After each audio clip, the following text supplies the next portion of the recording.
Good morning students. आज एक बार फिर अपने इस यूट्यूब चैनल के माध्यम से अपनी विधि की कक्षाओं को आगे बढ़ाएंगे। जैसा कि आपको पता है कि पिछले कुछ वीडियो सीरीज के माध्यम से अपन विधि प्रथम वर्ष की अपकृत्य विधि का अध्ययन कर रहे हैं और इस वीडियो के माध्यम से भी अपन उसी सब्जेक्ट को आगे बढ़ाएंगे। पीछे से अपन अपकृत्य की कुछ महत्वपूर्ण बातों का अध्ययन कर चुके हैं और अभी आज हम जो पढ़ने जा रहे हैं वो अपकृत्य विधि के एक ऐसे रूल के बारे में अध्ययन करने जाएंगे जो ऐसी व्यवस्था की बात करता है जहां प्रतिवादी ने किसी दोषपूर्ण आचरण को अंजाम नहीं दिया है, उसके बावजूद भी उसका दायित्व उत्पन्न हो सकता है। तो ये जो टॉपिक है वो है अपकृत्य का नियम या कठोर दायित्व का नियम, जो अपकृत्य विधि का एक महत्वपूर्ण नियम है। इसके कुछ इंट्रोडक्टरी पार्ट को अपन देखते हैं। ये जो कुछ बिंदु आपके सामने स्क्रीन पे नजर आ रहे हैं उनमें देखिए, पहला बिंदु है कठोर दायित्व का नियम। सर्वप्रथम 1868 में इंग्लैंड में हाउस ऑफ लॉर्ड्स द्वारा रायलैंड बनाम फ्लेचर नामक वाद में सृजित किया गया। यहाँ देखो ऑब्जेक्टिव टाइप की दृष्टि से 3 प्रश्न अपने लिए महत्वपूर्ण है। पहला है कि कठोर दायित्व का नियम जो है वो किस वर्ष प्रतिपादित किया गया? 1868 में। कहाँ प्रतिपादित किया गया? इंग्लैंड में। किसके द्वारा लेट डाउन किया गया? हाउस ऑफ लॉर्ड्स द्वारा। किस वाद में लेट डाउन किया गया? रायलैंड बनाम फ्लेचर के वाद में।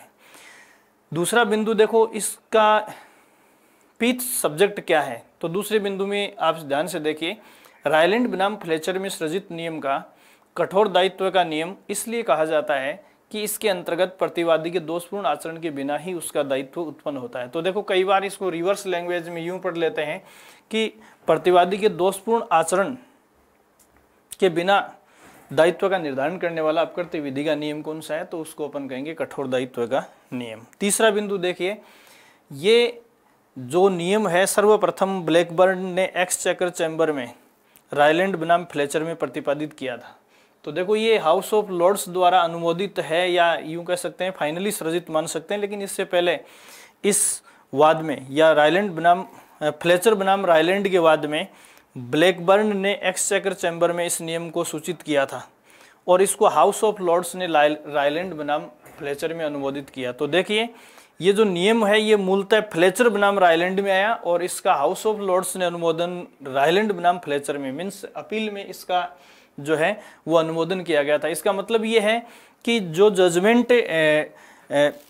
फ्लेचर बनाम रायलैंड में दिया गया था उस जजमेंट में कुछ संशोधन जो है वो हाउस ऑफ लॉर्ड्स द्वारा रायलैंड बनाम फ्लेचर के वाद में किया गया। और वो क्या है? देखिए अनुमोदित किया, लेकिन साथ ही एक महत्वपूर्ण शर्त हाउस ऑफ लॉर्ड्स द्वारा जो शर्त लगाई गई वो शर्त क्या है? हाउस ऑफ लॉर्ड्स ने जो शर्त लगाई वो है कि इस नियम के अंतर्गत उत्तरदायित्व का सृजन तभी होगा जब भूमि का उपयोग सहज स्वाभाविक न हो। ये देखिए ये बहुत ही महत्वपूर्ण बात है कि भूमि का उपयोग यदि सहज एवं स्वाभाविक हो रहा है तो उस सिचुएशन में अपन रायलैंड बनाम फ्लेचर के नियम को लागू नहीं कर सकते। तो यहाँ देखो सहज और असहज और अस्वाभाविक भूमि का इस्तेमाल है तभी ये नियम जो है वो लागू होगा। चौथा बिंदु देखिए इसमें क्या कहता है। चौथा बिंदु ये कहता है कि रायलैंड बनाम फ्लेचर का नियम के अनुसार यदि कोई व्यक्ति अपनी भूमि पर कोई खतरनाक वस्तु अर्थात कोई ऐसी वस्तु जो उस सीमा से बाहर निकल जाने पर संभाव्यतः क्षतिकारित कर सकती है कोमा लाता है और उसको वहां रखता है, तो वह उस वस्तु के वहां से निकलकर बाहर चले जाने के कारण हुई क्षति के लिए प्रथम दृष्टया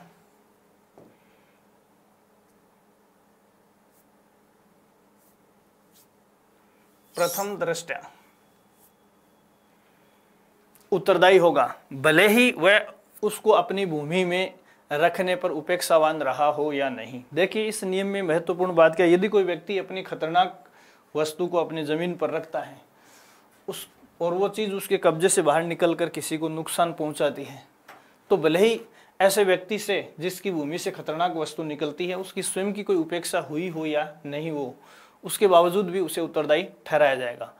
ऐसा व्यक्ति केवल इसलिए उत्तरदायी नहीं होता कि उसकी कोई गलती थी अथवा यह कि वह एक उपेक्षावान व्यक्ति था, बल्कि वह इसलिए उत्तरदायी होता है क्योंकि वह कुछ खतरनाक वस्तु अपनी भूमि पर रखता है और वह वस्तु उस स्थान से बाहर निकल गई और उससे क्षतिकारित हुई है। तो देखो खतरनाक वस्तु अपने कब्जे में रखना और उस पर नियंत्रण नहीं रख पाना कठोर दायित्व के नियम में दायित्व का मुख्य आधार बताया गया है। तो यहाँ कुल मिलाकर अपन ने इसमें जो चीज़ें डिस्कस की उनको आप देखिए, क्या एलिमेंट्स बाहर निकल कर आते हैं। तो अगला जो सवाल है वो एलिमेंट्स पर आता है। 3 एलिमेंट इस नियम में महत्वपूर्ण है हमारे लिए। रायलैंड बनाम फ्लेचर के नियम के परिवर्तन के लिए आवश्यक तत्व कौन कौन से हैं। पहला तत्व है किसी व्यक्ति द्वारा अपनी भूमि पर कुछ खतरनाक वस्तु अवश्य लाई गई हो। अगर भूमि का सहज उपयोग किया जा रहा है तो ये नियम लागू नहीं होगा, और यदि कोई व्यक्ति अपनी भूमि पर किसी असहज या खतरनाक वस्तु को लाता है तो उस सिचुएशन में ये नियम जो है वो लागू होगा। ये पहला बिंदु इसका अपने सामने मौजूद है।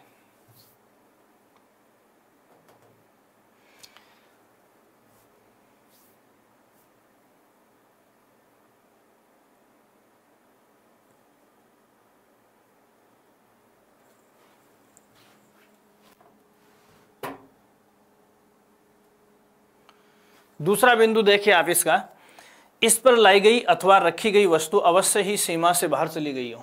पहली बात, अपनी वस्तु अपनी जमीन पर किसी खतरनाक या असहज वस्तु का लाना। दूसरा, उस भूमि से बाहर निकलना। यदि बाहर से कोई आदमी उस भूमि पर एंटर करता है, प्रवेश करता है, तो ऐसी सिचुएशन में ये नियम लागू नहीं होगा। तो दूसरा एलिमेंट देखिए, इस पर लाई गई अथवा रखी गई वस्तु अवश्य ही सीमा से बाहर चली गई हो। अगर सीमा के भीतर रहती है और उसके बाद किसी का कोई नुकसान होता है तो उसके लिए इस नियम के तहत प्रतिवादी को दायी नहीं ठहराया जा सकता। तीसरा एलिमेंट देखो क्या है, इस प्रकार किसी वस्तु का भूमि पर रखा जाना भूमि का सहज स्वाभाविक उपयोग न हो। देखो, सामान्यतया ऐसा इस्तेमाल करने की व्यवस्था नहीं होनी चाहिए। ऐसी खतरनाक वस्तु को भूमि पर रखना जो है वो असहज, अस्वाभाविक या अप्रत्याशित होना चाहिए। अगर सहज इस्तेमाल है उसका तो इससे भूमि पर लाई गई जो वस्तु है उसके लिए उत्तरदायी नहीं ठहराया जाएगा। ये 3 एलिमेंट एक बार फिर देखिए, किसी व्यक्ति द्वारा अपनी भूमि पर कुछ खतरनाक वस्तु अवश्य लाई गई हो। नंबर 2, इस पर लाई गई अथवा रखी गई वस्तु अवश्य ही सीमा से बाहर चली गई हो। और तीसरी बात है कि इस प्रकार किसी वस्तु का भूमि पर रखा जाना भूमि का सहज या स्वाभाविक उपयोग न हो। या यूं कह सकते हैं, नीचे के बिंदु में इसको और ज़्यादा एक्सप्लेन किया हुआ है। देखो, रायलैंड बनाम फ्लेचर का नियम लागू करने के लिए यह आवश्यक है कि वस्तु जिनसे क्षतिकारित की है वह निकलकर किसी क्षेत्र में चली जाए तो प्रतिवादी के अधिभोग और नियंत्रण में नहीं है। देखिए, रायलैंड बनाम फ्लेचर का नियम लागू होने के लिए ये आवश्यक है कि वस्तु जिससे क्षतिकारित की है वह निकलकर ऐसे किसी क्षेत्र में चली जाए जो प्रतिवादी के अधिभोग या नियंत्रण में न हो। मतलब दूसरे के नियंत्रण वाले क्षेत्र में उसका जाना जरूरी है। यदि जिस भूमि पर रखा है उस पर भी नियंत्रण प्रतिवादी का है और निकलकर जिस दूसरी भूमि पर जा रही है उस पर भी यदि नियंत्रण प्रतिवादी का ही है तो भी इस नियम के तहत प्रतिवादी को दायी नहीं ठहराया जा सकता। दूसरा बिंदु देखिए, भूमि का प्रयोग तभी असहज, अस्वाभाविक प्रयोग माना जाता है जब वह कोई विशेष प्रयोग हो जिससे दूसरे के प्रति खतरा बढ़ जाए और वह भूमि का मात्र साधारण प्रयोग न हो जो कि समुदाय के सामान्य हित के लिए हो। तो यहाँ देखो, दूसरों के लिए खतरा बढ़ना जरूरी है और साधारण प्रयोग नहीं होना चाहिए। एक ये नीचे जो वाद है अपने सामने शौचाकी बनाम सास में धारित किया गया कि किसी मकान में अंगीठी के अंदर जली आग सहज, स्वाभाविक, उचित और दिन प्रतिदिन का प्रयोग है, और यदि यह आग समीप के परिसरों तक फैल जाती है तो रायलैंड बनाम फ्लेचर के अंतर्गत दायित्व उत्पन्न नहीं हो सकता। कहने का मतलब, दैनिक जीवन में जैसे सिगड़ी जलाना है, चूल्हे में खाना बनाने के लिए आग जलाना है, इनसे यदि किसी प्रकार की दुर्घटना होती है तो उस पर रायलैंड बनाम फ्लेचर का नियम लागू नहीं हो सकता।